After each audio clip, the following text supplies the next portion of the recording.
You can now farm those emeralds by having a bunch of sleeping baby villagers in your basement. To make this balanced, sometimes you'll wake up having sleep paralysis and none of your controls will work. And here's what this looks like in first person. I'm adding the top comment next time, so like and subscribe. I added kidnapping to Minecraft. Baby villagers now have this sleeping animation, and if you sleep right next to them, you can enter their dreams.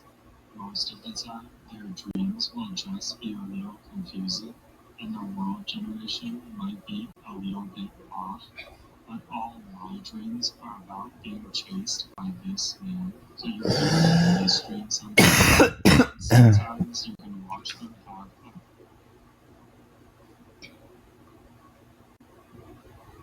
rare images that'll make you say, damn, that's rare. I have never seen this happen ever in all my years of existence. This person bought a carton of Sprite, but every can of Sprite in this carton was filled with Coke instead. How does this even happen? This incredibly beautiful peacock taking flight. I get it now. If I looked like this, I'd be proud too. This one-way design works because of the difference in the colors. The brighter the outside environment, the easier it is for the hunter to see. The interior, the less likely animals are to see it. These are photos of a billboard outside St. Leonard's Hospital in London. Thailand unveils the world's first AI robocop. The robot is built to spot trouble in real time. It uses 360-degree cameras, facial recognition, and weapon detection, excluding water guns, to scan crowds. It can flag aggressive behavior and send alerts to human officers via a central command center. What do you think of this? This video was taken inside a Japanese execution chamber. In Japan, death row inmates aren't told their execution date, they find out on the day. A trapdoor opens below the inmate, and 3 prison officers each press a button simultaneously in an adjacent room. Someone ordered pizza, and the company left the pizza cooker in the box. A video of a person recreating the effects of myopia on an iPhone camera. Myopia, also known as nearsightedness, is a refractive error where distant objects appear blurred while near objects are seen clearly. The intimidating gaze of a gray whale, with eyes adapted for both underwater and aerial vision.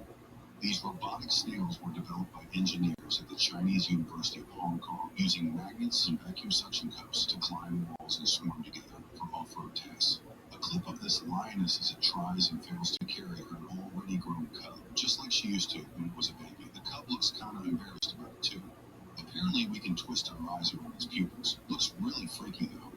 I didn't know I wanted this until I saw it. This guy painted his car to make it look like it was from a comic book, and now I'm going to go paint my moped if you'll excuse me. Have you ever wondered how Beethoven composed music while deaf? He did so by relying on his strong inner ear and by feeling vibrations from the piano through his body. He would place a pencil in his mouth, touching it to the piano's soundboard, or cut the legs of the piano to allow vibrations to resonate through the floor and into him. He also imagined the music in his head and wrote it down. Scottish wildlife photographer Alan McFadden set out to capture a kingfisher diving with no splash, no ripples, and no drops. 6 years and 720,000 shots later, he finally got the shot. This is a cleon, also known as a sea angel or butterfly. They are fascinating, small, open ocean sea slugs, known for their unique wings, which are actually modified portions of their muscular front, allowing them to swim and even appear to fly. This is what a snowstorm looks like in the middle of the ocean. How much would they have to pay you to steer a ship through this? This pigeon's wings exposes strange markings when exposed to UV light. It should be known.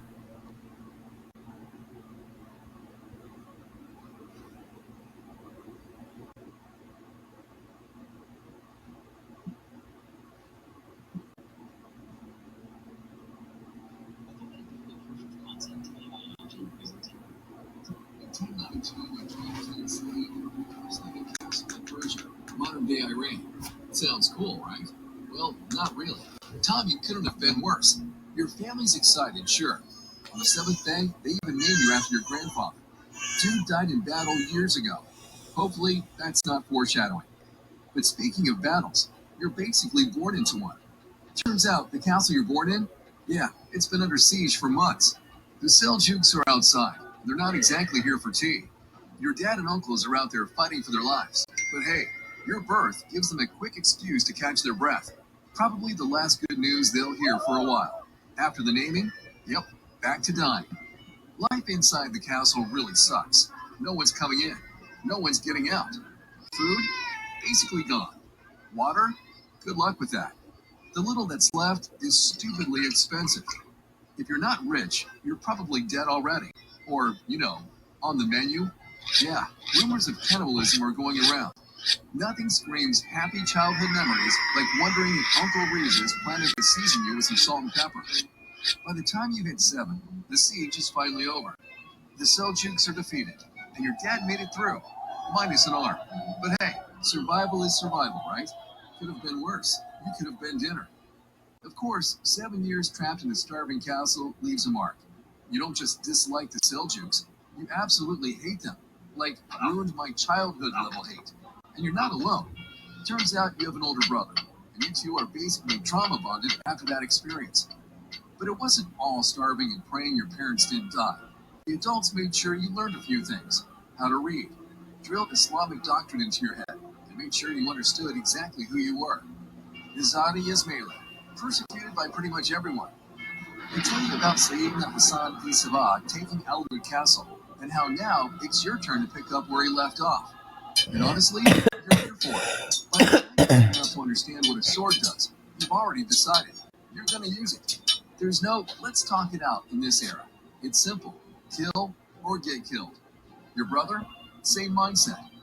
One night you both sit your parents down and tell them, we're joining the fight. Your dad? Proud. Lost an arm, but gained 2 sons ready to finish what he started. Your mom? Terrified. Pretty sure she saw your guts spilling out in a vision or something. But feelings don't really get a vote here. It's your duty. And once you understand that, well, there's no walking it back. At 9, a group of warriors shows up at your castle, and they're definitely not here to deliver food. Nope, these guys are recruiting boys for a special unit in the Nizari Ismaili military. You, your brother, and a few other kids get picked. And just like that, your childhood's officially over. Congrats. Your parents? Heartbroken. But what can they do? It's for the greater good, whatever that's supposed to mean. The greater good's got a bad habit of costing people their kids. Next stop, Alamut Castle. If you haven't heard of it, just know it's the place. The Nizari Ismaili military and political HQ. Basically, where kids go in and killers come out. Boys from every corner of Ismaili land are brought here. And from day one, they start drilling the same stuff into your head. Islam, loyalty, and the whole sacrifice thing. You're 9. You don't totally get it, but hey, you're ready to die for the cause, right? Right?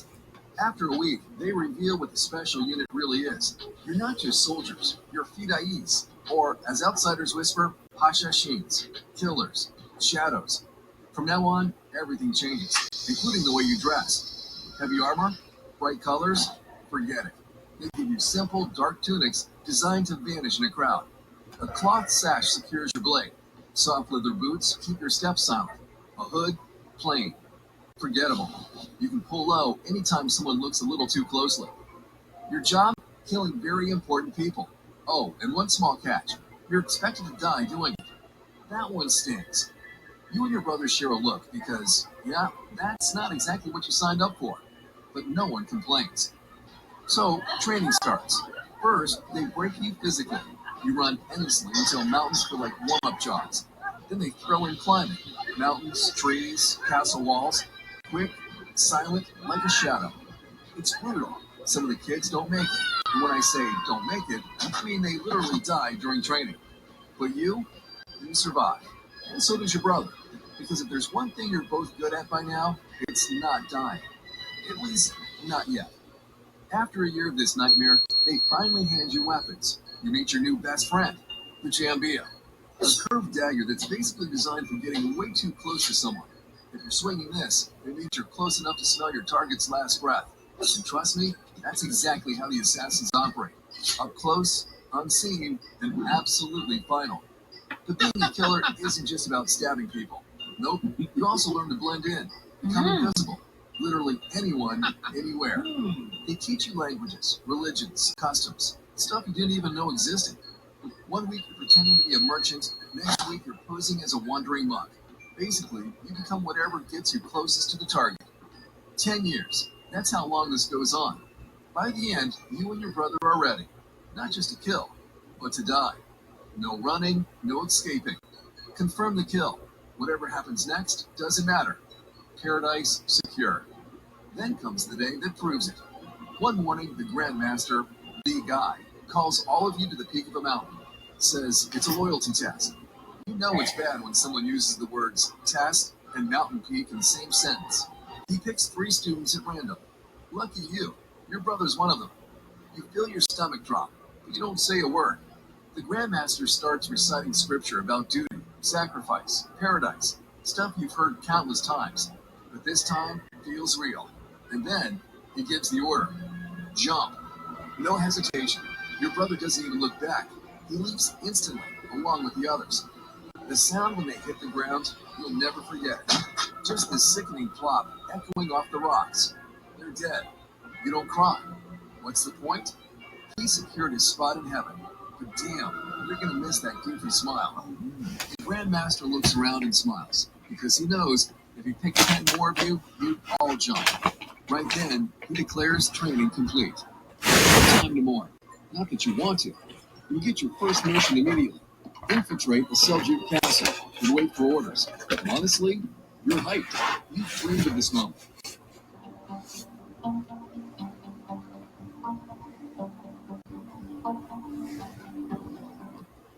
Killing a Seljuk? It's not a mission. That's a gift. It's your first time living among the non-Ismailis. Strange faces, strange customs. But you've been trained for this. Adapt or die, right? So you blend in. Easy. Recover? Perfume trader in the Seljuk market. Honestly, you're pretty good at it. Selling fancy oils to people who'd spit on you if they knew who you really were. You smile. You count your coins, but none of it feels right. 6 months later, the message finally comes. Delivered through the Nizari spy network, quietly crawling all over Seljuk territory. Your first real mission. Your target? A Seljuk prince. Young, gaining influence, and pushing hard for anti-Ismaili policies. If he keeps going, your people suffer. Simple enough. Until you read the last part. Escape after the kill. Escape? Seriously? You're a Hashashin. You're not supposed to run. You kill. You die. That's the deal. The order feels wrong, but it's still an order. You won't be working alone. Another Hashashin is assigned to take out the prince's